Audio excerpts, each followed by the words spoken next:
বিষাক্ত জাল সেলাইন কাণ্ডে প্রসূতির মৃত্যু ঘিরে রীতিমতো শোরগোল পড়ে গিয়েছিল গোটা রাজ্য জুড়ে। জাল সেলাইন কাণ্ডে রীতিমতো হইচই পড়েছিল। আদালতে হয়েছে জনস্বার্থ মামলা। সেই মামলায় রিপোর্ট দিয়েছে রাজ্য সরকার, রাজ্য স্বাস্থ্য দপ্তর। এমনকি এই জাল সেলাইন কাণ্ড নিয়ে 12 চিকিৎসককে সাসপেন্ড করেছেন রাজ্যের স্বাস্থ্যমন্ত্রী মমতা ব্যানার্জি।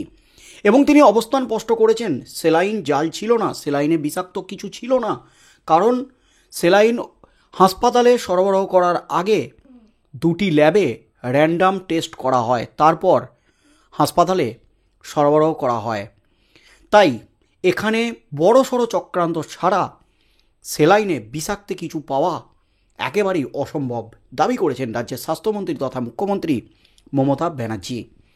জাল সেলাইন কাণ্ড নিয়ে যখন হইচই গোটা রাজ্যে, এখনও যখন জাল সেলাইন কাণ্ডের রেস কাটেনি, ঠিক সেই মুহূর্তেই কিন্তু এবার প্রকাশ্যে জাল ওষুধ কাণ্ড, জাল ওষুধের রমরমা। আর এই জাল ওষুধ কাণ্ডেই কিন্তু এবার গ্রেপ্তার বিরাট বড় মাথা। এই মুহূর্তের সবচেয়ে বড় খবর, জাল ওষুধ চক্রের মাথা অবশেষে পড়ল ধরা পড়তেই কিন্তু তোলপাড়। অর্থাৎ জাল সেলাইনের পর জাল ওষুধ, প্রেসারের ওষুধ, যা খেলে মানুষের প্রেসার কমার কথা, কিন্তু প্রেসার কমার জায়গায় উল্টে বেড়ে যাচ্ছে প্রেসার। কারণ দিনের পর দিন সাধারণ মানুষ প্রেসার সহ একাধিক ওষুধ, জাল ওষুধ কিনে খাচ্ছে। আর সেই জাল ওষুধের রমরমা তল্লাশি চালাতেই কিন্তু রীতিমতো কেঁচো খুঁড়তে কেউটে জাল ওষুধ কাণ্ডের বড়সড় চক্রের পর্দাফাঁস। অবশেষে তল্লাশি চালিয়ে অপারেশন সাকসেসফুল, গ্রেপ্তার জাল ওষুধ চক্রের বিরাট বড় মাথা। এই মুহূর্তের সবচেয়ে বড় খবর, সেলাইন কাণ্ডের রেস কাটেনি, তার মধ্যে এবার জাল ওষুধ চক্রের হদিশ। নামী কোম্পানির ওষুধের কিউআর কোড হাতিয়ে জাল ওষুধে তা ছাপিয়ে রমরমিয়ে চলছিল ব্যবসা। হাওড়ার আমতা থেকে জাল ওষুধ চক্রের পর্দাফাঁস করল ড্রাগ কন্ট্রোলার দপ্তরের আধিকারিকরা। গ্রেপ্তার করা হয়েছে সংস্থার মেন মাথা মালিককে। জানা গেছে, বৃহস্পতিবার রাতে হাওড়ার আমতার মান্না এজেন্সি নামে একটি ওষুধ সরবরাহকারী সংস্থার গোডাউনে হানা দেয় ড্রাগ কন্ট্রোল দপ্তরের আধিকারিকরা। অভিযানে দেখা যায় গোডাউনে লক্ষ লক্ষ টাকার ওষুধ মজুদ রয়েছে, কিন্তু তার গোটাটাই জাল। গোডাউনে যেতেই চোখ কপালে ওঠার জোগাড় ড্রাগ কন্ট্রোল বিভাগের আধিকারিকদের। আমতার গুদামে 17 লক্ষ টাকার জাল ওষুধ বাজেয়াপ্ত করেন ওই আধিকারিকরা। পাইকারি দরে বিহারের পাটনা থেকে গন্ডায় গন্ডায় জাল ওষুধ আনতেন এই সংস্থার মালিক। জাল ওষুধের ঠাসা ছিল গোডাউন, ফলে সেখান থেকে রাজ্যের অন্যত্র জাল ওষুধ ছড়িয়ে পড়ত কিনা তা নিয়ে ঘোর আশঙ্কা তৈরি হয়েছে। সেদিকটাও কিন্তু খতিয়ে দেখছে তদন্তকারীরা। ধৃত সংস্থার মালিক বাবুল মান্নাকে উলুবেড়িয়া আদালতে পেশ করা হয়। জানা গেছে, সংশ্লিষ্ট এজেন্সির অফিসও সিল করে দেওয়া হয়েছে। তদন্তের জন্য বেশ কিছু নথিও সংগ্রহ করেছেন আধিকারিকরা। তাতে আরও বিস্ফোরক তথ্য জানতে পেরেছেন তদন্তকারী আধিকারিকরা। 1,86,00,000 টাকার জাল ওষুধ ওই সংস্থা বাজারে সরবরাহ করেছে বলে খবর। রীতিমতো চাঞ্চল্যকর তথ্য। 1,86,00,000 টাকার, প্রায় 2 কোটি টাকার জাল ওষুধ ইতিমধ্যেই বাজারে ছড়িয়ে পড়েছে। সম্প্রতি পশ্চিমবঙ্গ ফার্মাসিউটিক্যালের সরবরাহ করা রিঙ্গার র্যাকেট সেলাইন নিয়ে বিতর্কের ঝড় উঠেছিল। মেদিনীপুর মেডিকেল কলেজে প্রসূতি মৃত্যুর ঘটনায় জোরালো হয়েছিল বিতর্ক। এর আগে খাস কলকাতায় জীবনদায়ী ওষুধ চক্রের পর্দাফাঁস হয়। প্রায় 6.5 কোটি টাকার জাল ওষুধ উদ্ধার করা হয়েছিল সেবারে। প্রসঙ্গত, বৃহস্পতিবার হাওড়া গ্রামীণ এলাকা থেকে উদ্ধার হয়েছে প্রায় কোটি কোটি টাকার গাঁজা।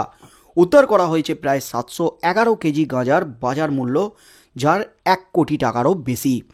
জানা গেছে, বাউরিয়া থানার এলাকায় চককাশি এলাকার বাসিন্দা মাজেদ আলীর বাড়িতে হানা দেয় নারকোটিক্স বিভাগ। সঙ্গে ছিল উলুবেড়িয়া মহকুমা পুলিশ প্রশাসন।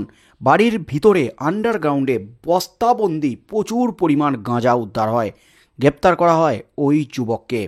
আর এবার গাঁজার পর এবার কিন্তু গুদামে ঠাসা একেবারে বস্তা বস্তা ওষুধ, যা রোগ জ্বালা হলে মানুষের ভরসা তো সেই ওষুধই।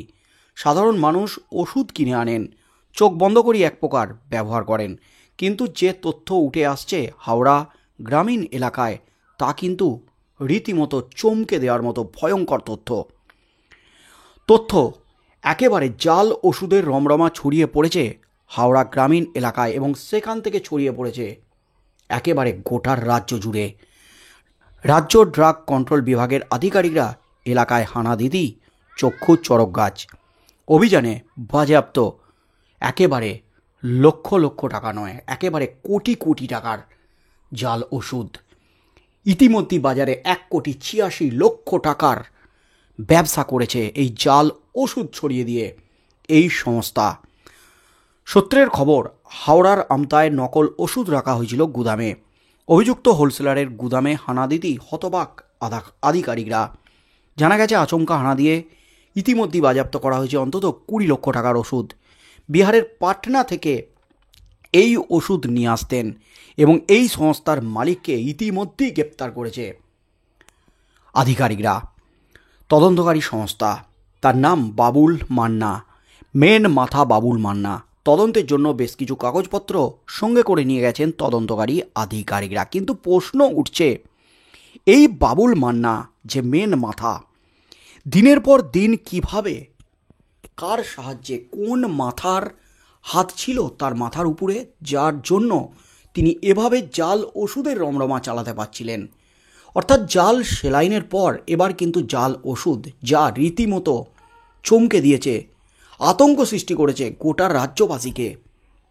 কারণ মানুষ এই সমস্ত ওষুধ দিনের পর দিন খেতেন এবং জাল ওষুধ খাওয়ার জন্য মানুষের শরীর সুস্থ হওয়ার থেকে তাদের শরীর কিন্তু অসুস্থ হয়ে যাচ্ছিল দিনের পর দিন।